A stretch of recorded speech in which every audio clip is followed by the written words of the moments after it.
Hvala. Hvala puno i hvala svima što ste se odlučili pojaviti i pokloniti mi malo vremena. Ja vas sve pozdravljam i želim vam ugodan dan i želim vam ugodan ostatak ovih predavanja, a sad bih molila zapravo da sa mnom podijelite jednu ideju. Jel vi mene čujete dobro ili to ječi?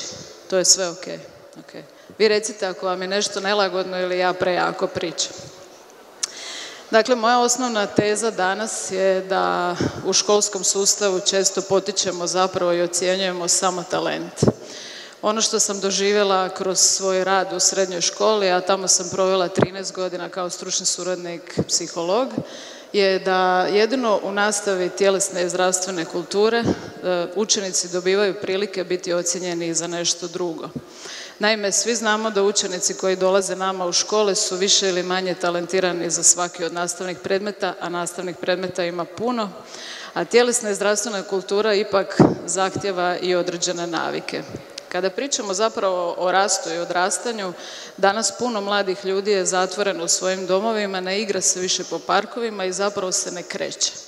A kretanje je toliko prirodno čovjeku da nema druge aktivnosti koja mu je prirodnija. Kada vama dođu, oni već imaju određeni broj godina i bilo da radite u osnovnoj ili u srednjoj školi, nije jednostavno ocijeniti dijete koje se recimo boji preskočiti kozlić ili napraviti stoj na rukama. No što je ono drugo što možemo ocjenjivati i procjenjivati, time ćemo se zapravo baviti kroz sljedećih pola sata. Ja sam svoju karijeru započela radeći u srednjoj školi, moje ime je Ana Kocmut i po zanimanju sam psiholog. Ono čime se trenutno bavim je mentalni trening. To znači da radim sa širokom populacijom, a najčešće sa sportskom populacijom, oko toga da im pomognem razviti njihove sposobnosti. Jer kao što znate, sposobnosti nemamo samo u tjelesnom aspektu, sposobnosti također imamo i u mentalnom aspektu i nismo uvijek dovoljno pažnje ili dovoljno vremena uložili u to zapravo da otkrijemo kakvi smo i u kojem segmentu možemo napredovati. No, vratimo se malo na moje srednjoškolske dane. Kroz tih 13 godina zapravo našla sam se u jednoj sretnoj okolnosti gdje sam počela raditi u sportskoj gimnaziji. Pardon, uvijek krivo izgovaram ime te škole, naime ona se još uvijek zove Športska gimnazija. Ja sam počela tamo raditi ne svojim izborom, naime tada u sportu nisam gotovo ništa znala. Nisam ništa znala ne zato što sam to izabrala, nego zato što kada sam se pojavila na prvom odbojkaškom treningu, kada sam imala jedno 10 godina, rekli su mi da sam preniska i da se tamo više ne trebam vraćati.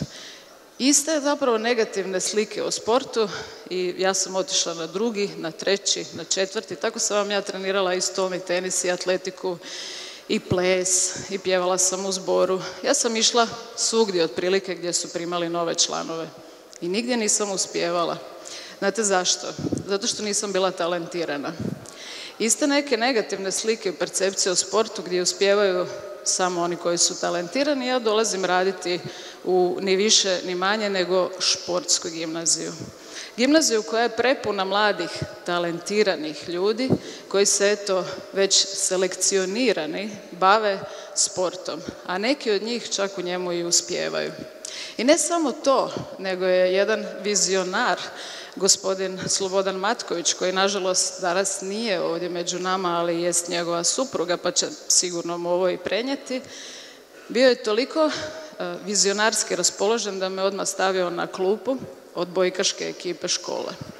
Desila se jedna nezgodna stvar da sam ja kao netalentirana osoba u sportu morala voditi skupinu zaista talentiranih mladića koji su uz to bili i viši od mene, pa barem 2 metra. Bilo je jako nezgodno vidjeti nas na time outu kada oni stoje oko mene i pričaju s nekim, ali vi zapravo ne vidite s kim pričaju. No, dogodilo se to da sam ja nakon prvotnog straha okrenula se onome što sam imala. Naime, ja sam se okrenula svom teškom radu, ulaganju, odricanju i napravila sam ono što najbolje znam. Počela sam ih organizirati tako da od skupine mladića postanu tim. Počela sam zapravo razmišljati što ja to imam, a da mogu sad u ovoj situaciji iskoristiti. Ja sam se jako trudila postati voditelj, odnosno voditeljica odbojkaške ekipe. I evo, imam dokaz za to da su zapravo moje ekipe bile jako uspješne. Ja sam u 13 godina svog sjedenja na tim klupama, zapravo 13 godina zajedno sa tom, pomagala sam toj ekipi zapravo da 13 godina zaredom budu državni prvaci u odbojci, bilo da se radilo o muškoj ekipi, ženskoj ekipi, bilo da se radilo o stolno-teniskoj ekipi, muško-ženskoj, atletskoj i tako dalje. Dakle, dogodilo se to da jedan amater kao što sam ja uspio zapravo u nečemu za što je inače potrebna dugoročna i dugotrajna edukacija. Ono što sam ja napravila, to je zapravo i u psihologiji dobro poznato. Dakle, vi možete se usmjeriti na ono što imate, možete se uvijek truditi oko bilo čega, bilo da ste talentirani za to ili da niste, a vidjet ćete sad i zašto.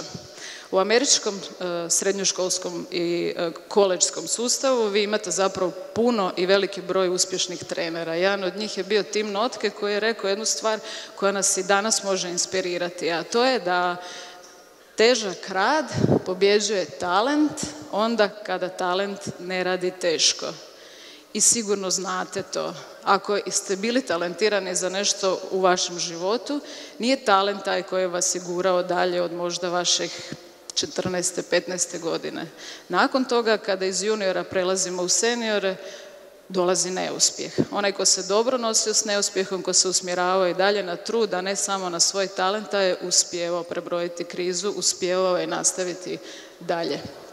Postoji jedna psihologinja u SAD-u koja je ime Carol Dweck i koja zapravo užasno liči na mene, ako malo bolje pogledate, koja je razmišljala o tome zašto se to događa. Zašto je Tim Notke rekao to i zašto to i dan danas ima smisla.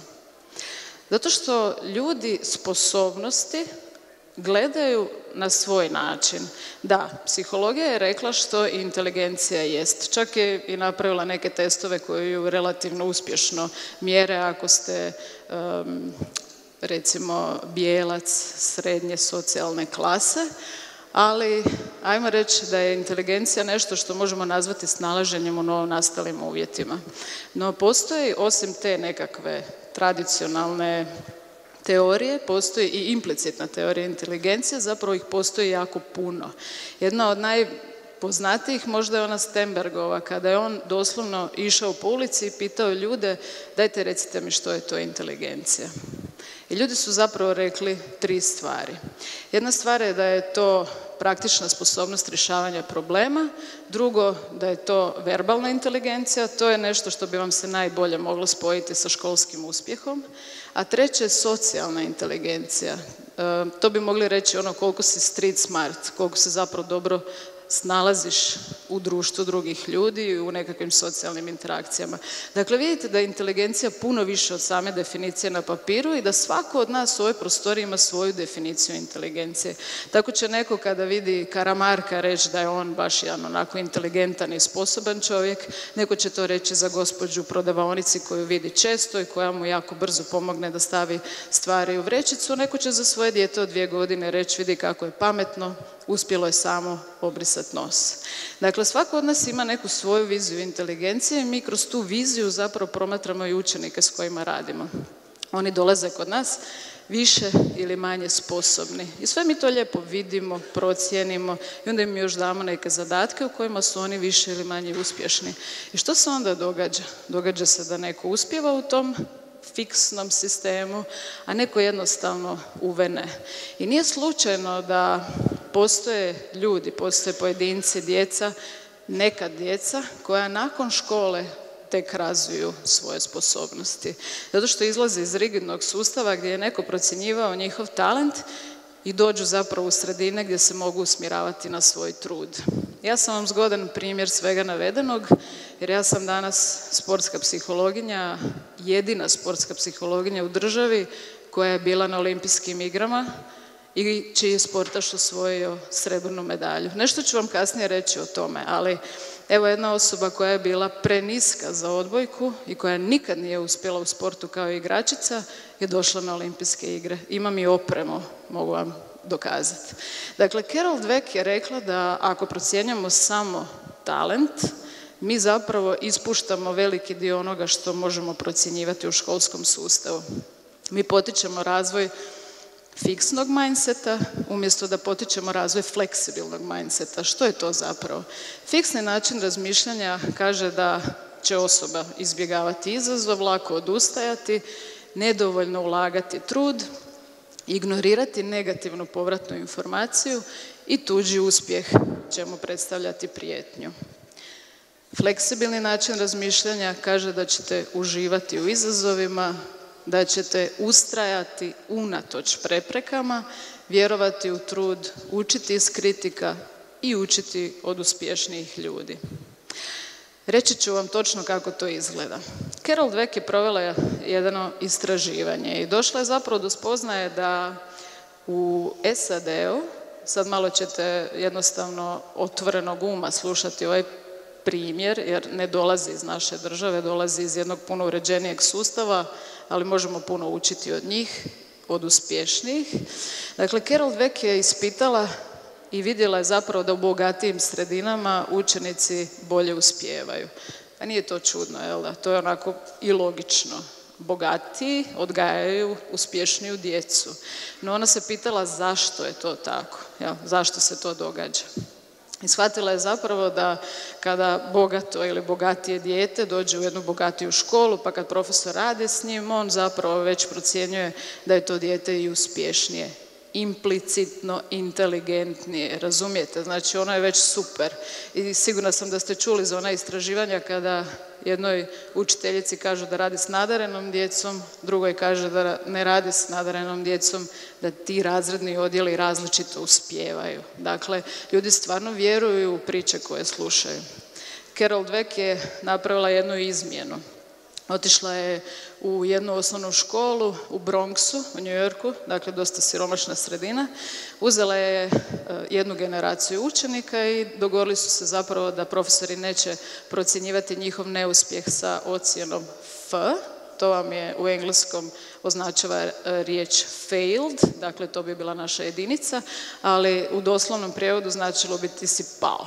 Pao si, neuspješan, nemaš tu više šta raditi. Znači, zamijenila je ocjenu F sa riječima not yet, ne još. To je bila jedina akcija koju je ona napravila. Dakle, zamijenila je F sa not yet. Ono što se dogodilo je nevjerojatno. Taj razred je bio u top 10% učenika po uspješnosti na kraju te akademske godine. Pazite, samo zbog ove banalnosti. Not yet, ne još, nisi još uspio, trudi se i dalje. Nema veze što ne znaš, stoji na rukama, daj se trudi. Ajde trudi se, napravi danas koliko možeš, vidjet ćemo hoće li sutra to ići nešto malo bolje. Carol Dweck je nakon toga napravila istraživanje gdje je skupini djece dala test, znači svima isti. Oni su bili više ili manje uspješni, ona ih je po slučaju podijelila u dvije grupe i jednima je dala povratnu informaciju. Ja kad gledam rezultate ovog testa vidim da ste vi jako pametni. A drugima je rekla, ja kad gledam rezultate ovog testa vidim da ste vi jako se trudili. To su jedine interakcije koje ona napravila. Nakon toga spaja ih nazad u istu skupinu i daje im nerješivi test. Dakle, daje im test koji se zapravo ne može riješiti u tom roku, nemoguće je. I gleda što rade. Djeca koja su pohvaljena za svoju inteligenciju vrlo brzo odustaju. Govore da je test glup, neće ga rješavati, ljuti su. Djeca koja su pohvaljena za trud se trude, nalaze nove strategije, pokušavaju, ulažu i dalje. Treća situacija, uzima opet tu djecu, nudi im dva testa i kaže ovaj je težak, ovaj je lagan, ovaj je nešto lakši. Djeca koja su pohvaljena za trud u većem slučaju biraju teži test. Djeca koja su pohvaljena za inteligenciju biraju lakši test.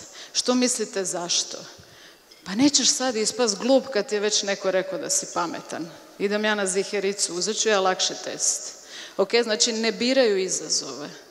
I na kraju stavlja ih opet u istu grupu i daje im onaj prvi test. Sjećate se, onaj koji su zapravo svi podjednako dobro riješili.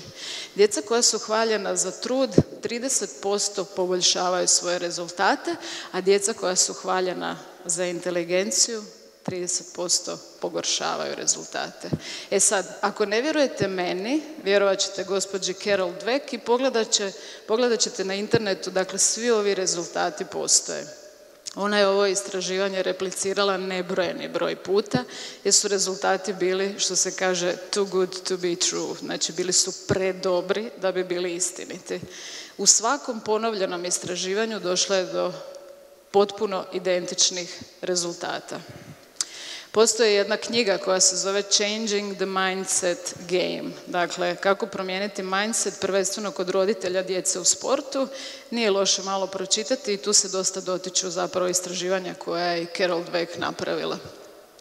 Sve ovo o čemu pričamo se formira dosta rano u djetinjstvu i ja znam da vi dobivate formiranu djecu, vi ih niste vidjeli zapravo u trenutku kad su se oni rodili. To nije ni bitno, nije ni ona. Na njeno istraživanje nisu dolazila novorođenčad, pa je ona imala priliku hvaliti njihov trud, pa ih je onda ispitala sa 10 godina. Ne, to su dolazila već djeca koja su odrastala u sistemu gdje se zapravo većinom hvali ono koliko ste sposobni, koliko ste pametni. Zamislite sad jednom dijete koje dolazi u osnovnu školu i prvi put se susreće sa matematikom. Na prvom testu dobije 1, na drugom dobije 2, pa onda ide na instrukcije, pa jedva navuče 3. On je u tih godinu, 2 jako puno puta čuo da on baš i nije za matematiku. Znate ono kad mama sjedi sa susjedom na kavi, a dijete se igra pored i onda ona kaže da bi sebe zaštitila, jer nije valjda da ima glupo dijete, jel tako? Nego će reći, znaš šta, ma nije ti on baš za matematiku. Ma super, pa ja ne znam kad će to dijete dobiti volju ili motivaciju da se s tom matematikom zaista i počne baviti. Iako se svi ti stavovi, dakle taj mindset se formira dosta rano u djetinjstvu, mi ga možemo mijenjati. Možemo ga mijenjati zato što imamo veliki utjecaj na djecu s kojom radimo.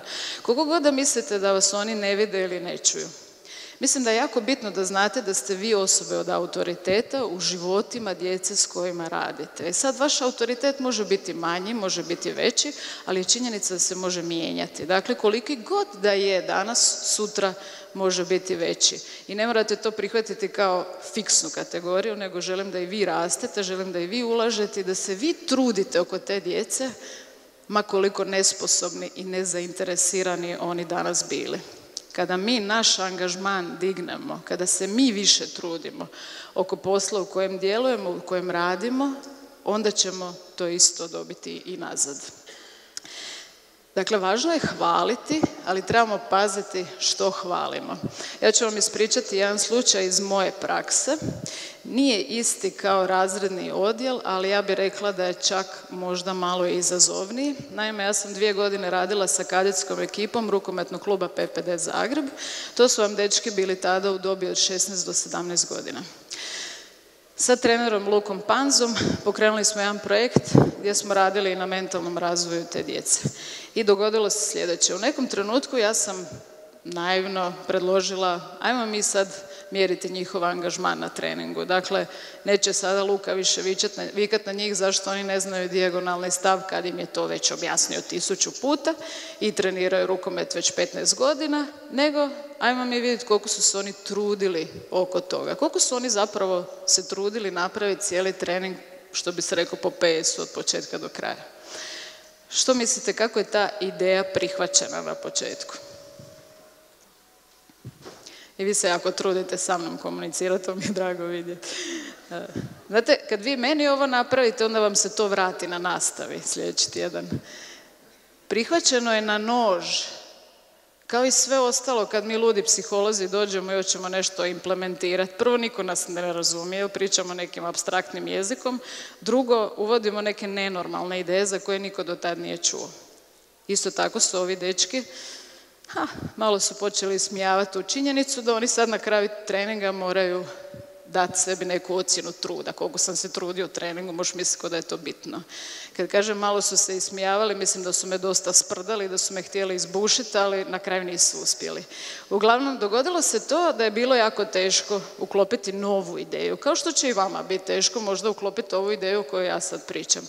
No, međutim, ja sam imala veliku podršku trenera. I to je bitno sad da vi shvatite. Ako vi ne vjerujete u nešto, ako vi ne vjerujete u ovo što vam ja sad pričam, A kad kažem ne vjerujete, onda, mislim, malo sam tu spomenula i znanstvena istraživanja, pa ajmo reći da bi trebali proći tu vjeru i jednostavno pročitati neke stvari. Ali ako mi ne vjerujete, ako niste kupili ovo što vam ja sad prodajem, onda nemojte to ni raditi. Jer ako vi ne vjerujete u to, vaša djeca sigurno neće.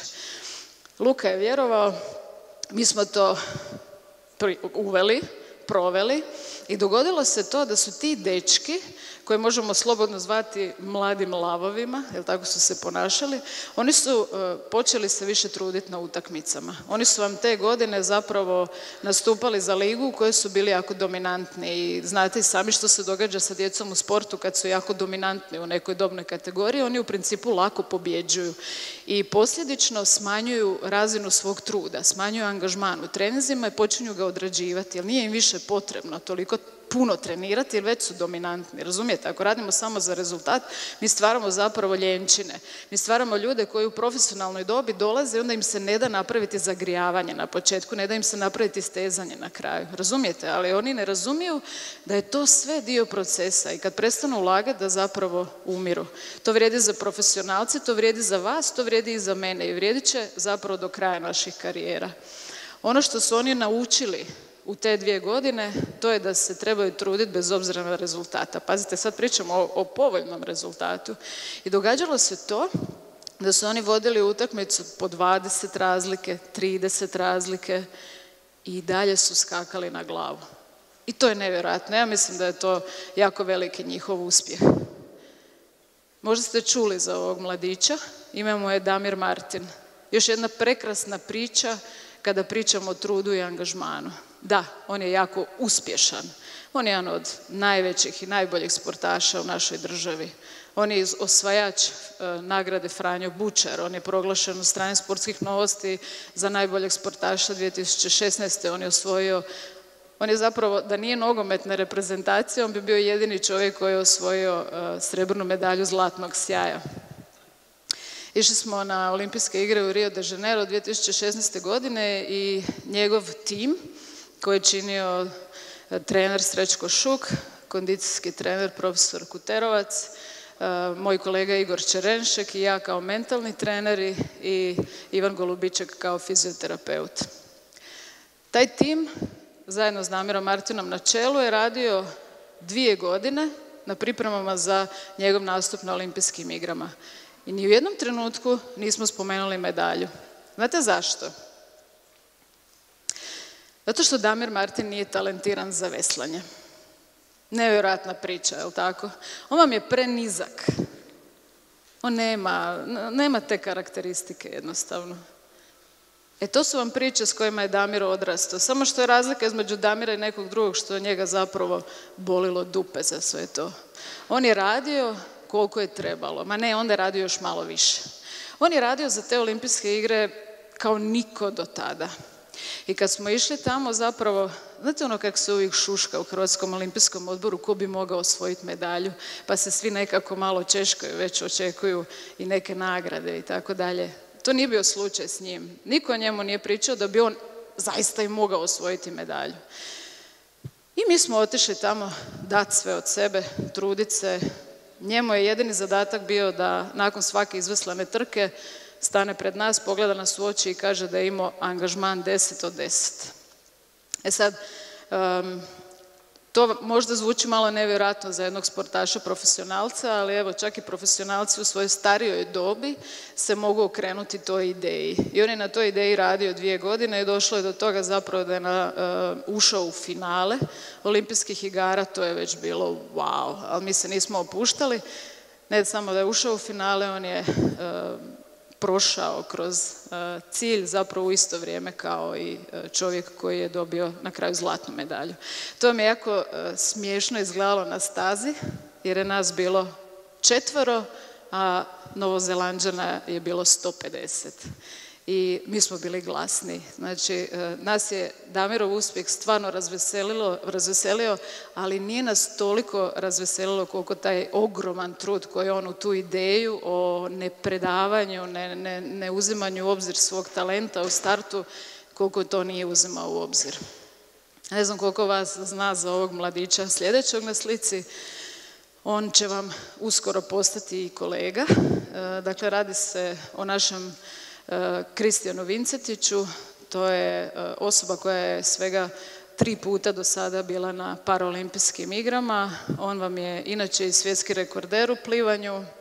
Sad, jako je zanimljiva priča s njim, zato što on vam može delfin, 100 metara delfina isplivati u minuti, a 100 metara kraula ispod minute. Sad, kogod zna, a ja vjerujem da svi u ovoj prostoriji znaju, znate koliko je to impresivno. I ne postoji ni puno profesionalaca u plivanju koji to mogu.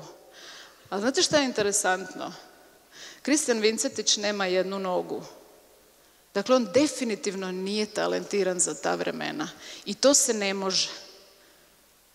Ali on je to ipak uspio napraviti. Ne samo da je uspio to napraviti, nego on je uspio 2017. godine otići na visinske pripreme i nakon što je odradio sve visinske pripreme trebao je ići u Meksiko na svjetsko prvenstvo u plivanju i onda se desio veliki potres u Meksiku i svjetsko prvenstvo je otkazano. To vam je prvi put da je svjetsko prvenstvo, dakle tako jedno veliko natjecanje, otkazano.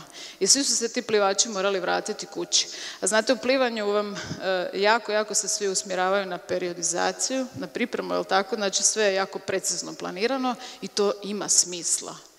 Ali što kada toga nema? Što kad to izostane? Što kad se plivač mora vratiti i 3 tjedna provesti kući sa nekim trenzima, snađe se pajdo, jel? Nema tu nekog planiranja pretjeranog i onda nakon toga mora doći na svjetsko prvenstvo i otplivati trku.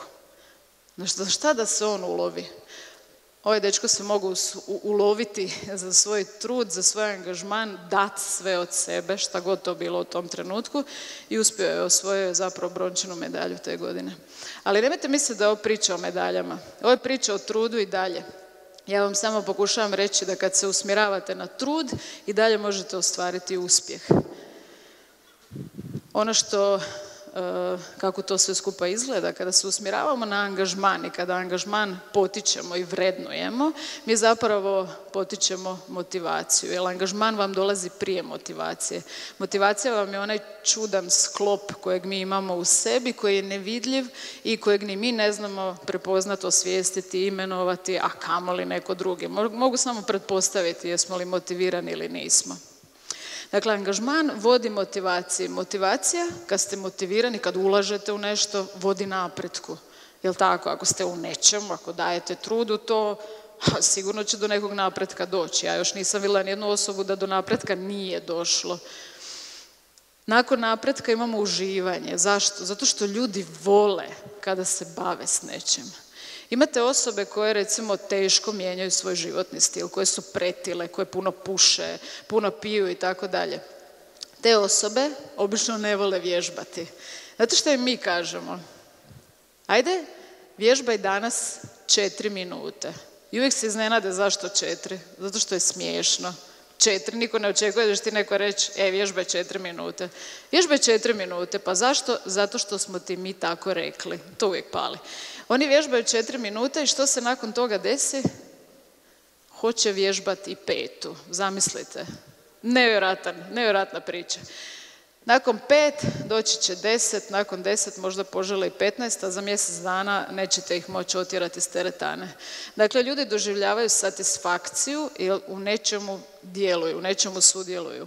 A nakon toga uspjeh stvarno je zagarantiran. Ono kako vi možete ovo o čemu mi sad pričamo implementirati u vaše nastavne sadržaje, znam, imate užasno puno planova i za provesti nastavnih sati i sadržaja, radite po hodnicima, po učionicama, radite ovamo, onamo, sve je to okej. Ja sam sigurna da bi mi sad tu zajedno mogli smisliti užasno puno izgovora zašto se ovo ne bi implementiralo u vaš rad, u vaš proces, ali evo ja bih molila da od vas barem bude jedan vizionar kao što je bio moj ravnatelj Slobodan Matković, pa evo da sebe stavi u tu nelagodnu poziciju i da pokuša nešto novo, nešto neviđeno. Uzmite tablicu i dajte ju djetetu. Dajte djetetu koje vam je najgore u nastavi, koje niš ne može. Dajte djetetu koje se evo boji preskočiti kozlić. Znate zašto se boji? a ne zna ni ono, a nije ni bitno. Pa bitno da vidite da se boji. Ok, znači neuspješan, netalentiran, je jadan, ne mer preskočiti, kaj je to visoko, ne znam, užasno je visoko uglavnom. Dajte mu i recite ok, evo, ne moraš preskočiti Kozlić, znači nebitno je.